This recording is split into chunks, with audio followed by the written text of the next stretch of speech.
अस्सलामुअलैकुम। Welcome to Atifa's recipes. आज हम बनाएंगे एक बहुत ही ज़बरदस्त स्नैक जो कि आप अपने इफ़्तार में बना सकते हैं और इस लॉकडाउन में भी आप इस रेसिपी को ज़रूर ट्राई करें। और अगर आपने मेरे चैनल को सब्सक्राइब नहीं किया है तो जल्दी से सब्सक्राइब कर दीजिए और जो है ज़रूर अपने दोस्तों में, फैमिली, फ्रेंड्स में जो है इस रेसिपी को और मेरे चैनल को ज़रूर शेयर करें। तो चलिए जल्दी से रेसिपी स्टार्ट करते हैं। सबसे पहले हम जो है लेंगे 6 आलू, उसे हम बॉईल कर लेंगे और उसका छिलका निकाल देंगे। इसमें हम ऐड करेंगे 1 टीस्पून कुटी हुई लाल मिर्च। आप यहाँ पे लाल मिर्च का पाउडर भी इस्तेमाल कर सकते हैं। और इसमें ऐड करेंगे 1 टीस्पून काली मिर्च का पाउडर। और फिर हम इसमें ऐड करेंगे मिक्स्ड हर्ब्स 1 टीस्पून के करीब, या फिर आप यहाँ पे ओरिगैनो भी जो है इस्तेमाल कर सकते हैं। और फिर हम इसमें ऐड करेंगे थोड़ी सी धनिया की पत्तियाँ और इसमें ऐड करेंगे आधा टीस्पून नमक। और इसके साथ हम डालेंगे 2 टेबलस्पून कॉर्नफ्लावर और फिर हम इसमें ऐड करेंगे 2 टेबलस्पून मैदा। और जो है हम इन सारे मसालों के साथ ये सारे आलू को अच्छे से मैश कर लेंगे ताकि ये मसाले जो है इसमें अच्छे से मिक्स हो जाएं और आलू भी जो है अच्छे से मैश हो जाएं।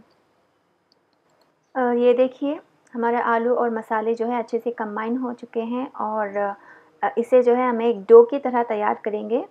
इसे अच्छे से इस तरह से मिला लें और एक बॉल की तरह, डो की तरह जो है आप इसे बना लें इस तरह से। तो देखिए हमारा डो जो है बिल्कुल तैयार हो चुका है। मैंने इसे अच्छे से गूंद लिया है। अब हम जो है इसे अच्छा सा शेप बनाएंगे। अपने दोनों हाथों से जो है इस तरह से हम इसे रोल कर लेंगे। इस तरह से आपको रोल करना होगा और फिर जो है हम इसे ट्रायंगल शेप में इसे शेप अप करेंगे। इस तरह से जो है आपको नीचे से साइड से थोड़ा सा करना होगा और फिर ऊपर की तरफ आपको जो है थोड़ा प्रेस करके ट्रायंगल शेप में आपको इसे बनाना होगा। ये देखिए मैंने जो है अच्छे से ट्रायंगल शेप में इस डो को तैयार कर लिया है। अब जो है हम नाइफ़ की हेल्प से इस तरह से हम कट कर लेंगे। आपको ज़्यादा पतला या फिर ज़्यादा मोटा भी आपको नहीं कट करना है। मीडियम साइज़ के टिक्की की तरह जो है आपको इसे कट करना होगा। तो ये देखिए मैं बताती हूँ आपको। ये देखिए हमारा ट्रायंगल जो है बिल्कुल तैयार हो चुका है। अगर आपको शेप परफेक्ट ना लगे तो जो है आप अपने हाथों से इसे एडजस्ट करके इसे एक परफेक्ट शेप दे सकते हैं। तो देखिए मैंने यहाँ पे इतने सारे ट्रायंगल्स ऑलरेडी बना लिए हैं। और ये जो बचा कुचा डो है इसे भी जो है हम अच्छे से सारे ट्रायंगल जो है हम बना लेंगे। ये देखिए कितना परफेक्ट शेप आया है। अब जो है नेक्स्ट स्टेप आपको क्या करना है कि आपको एक बाउल लेना है और फिर इसमें हम ऐड करेंगे थोड़ा सा कॉर्नफ्लावर को मैंने इसमें डस्ट कर लिया था। कॉर्नफ्लावर या फिर मैदा आप कुछ भी यहाँ पे डस्ट कर सकते हैं। और फिर इसमें हम ऐड करेंगे हमारे ये जो पोटैटो ट्रायंगल्स हैं, ये टिक्कीज़ हम इसमें ऐड कर देंगे। और इसके ऊपर और एक लेयर जो है हम फ्लावर का, आटे का हम जो है डस्ट कर देंगे ताकि एक दूसरे को जो है ये चिपके ना। इसी तरह से हम एक के ऊपर एक जो है थोड़ा सा आटा जो है डस्ट करके इसके ऊपर जो है रख देंगे।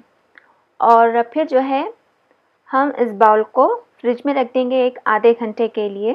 फ्रिज में रखना जो है कम्प्लीटली ऑप्शनल है, लेकिन अगर आप रखेंगे तो जो है आपके टिक्कीज़ जो है बहुत ही अच्छे क्रिस्पी बनकर तैयार हो जाएंगे। अब नेक्स्ट स्टेप जो है आपको क्या करना होगा, आपको एक बाउल में 2 टेबलस्पून कॉर्नफ्लावर लेना होगा और फिर इसमें ऐड करेंगे 2 टेबलस्पून मैदा, जो कि ऑल पर्पस फ्लावर है या प्लेन फ्लावर आप जो भी कहते हैं। और फिर इसमें हम ऐड करेंगे थोड़ा सा पानी। इसे हम अच्छे से मिक्स कर लेंगे। इसमें कोई भी लम्स नहीं रहना चाहिए। इसकी जो है हम अच्छे से एक स्लरी तैयार करेंगे और इसमें हम ऐड करेंगे आधा टीस्पून काली मिर्च का पाउडर और फिर थोड़ा सा नमक और इसे अच्छे से मिक्स कर लेंगे। ये ज़्यादा गाढ़ा या ज़्यादा पतला भी नहीं होना चाहिए ये स्लरी। इसे हम साइड में रख देंगे और फिर अब हम एक प्लेट लेंगे और इसमें हम ऐड कर देंगे सेमिया। सेमिया को जो है मैंने बहुत ही छोटे छोटे पीसेस में कर दिया है। अब हमारा जो पोटैटो ट्रायंगल जो हमने फ्रिज में रखा हुआ था वो हम निकालेंगे और हमारी जो स्लरी हमने तैयार करके रखी हुई थी इसमें हम डिप करेंगे इस तरह से, और इस सेमिया के ऊपर रखकर इसे अच्छे से हम कोट कर देंगे। पूरे साइड्स जो है इसे हम अच्छे से कोट कर देंगे। थोड़ा सा प्रेस करके आप इसे कोट करें तो ये जो है अच्छे से कोट हो जाएंगे। और मैंने यहाँ पे जो ये सेमिया इस्तेमाल किए हुए हैं, ये जो है जो हम नॉर्मल मीठे के लिए इस्तेमाल करते हैं ना, वो सेमिया है ये। तो बस हम जो है इसे अच्छे से इसी तरह से कोट कर देंगे। ये देखिए हमारा ट्रायंगल जो है बिल्कुल ही तैयार हो चुका है, बहुत ही अच्छे से कोट हो चुका है। इसी तरह से हम सारे ट्रायंगल्स को अच्छे से कोट कर लेंगे और फिर जो है आपको इन ट्रायंगल्स को जो है हॉट ऑयल में फ्राई करना होगा। मैंने यहाँ पे डीप फ्राई तो नहीं किया है, बल्कि मैंने यहाँ पे शैलो फ्राई ही किया है। आप इसे डीप फ्राई भी कर सकते हैं, नो प्रॉब्लम। बस तेल गर्म होने के बाद जो है आप एक एक टिक्की जो है आप इसमें रख दें और इसे हम अच्छे से फ्राई कर लेंगे। हर साइड जो है आप 2-2 मिनट के बाद पलटा लें। इसे हम तब तक फ्राई करेंगे जब तक कि ये अच्छे से गोल्डन ब्राउन कलर ना हो जाए। ये देखिए हमारा कलर जो है बिल्कुल अच्छे से टर्न हो गया है। हमारे ये जो है पोटैटो नगेट्स, आलू टिक्की और आप जो भी कहें, बिल्कुल तैयार हो चुके हैं। एकदम मज़ेदार, एकदम क्रिस्पी और बहुत ही ज़बरदस्त बन के तैयार हो चुके हैं। तो आप जो है ये रेसिपी इस रमज़ान में ज़रूर ट्राई कीजिए, इफ़्तार में आप ज़रूर ट्राई कीजिए, कुछ नया खाने को मिलेगा आप सबको। और इस रेसिपी को ज़रूर लाइक, शेयर, कमेंट और सब्सक्राइब कीजिए और अपने फैमिली फ्रेंड्स में ज़रूर शेयर कीजिए। और जो है आप अपनी दुआओं में याद रखिए। अल्लाह हाफ़िज़।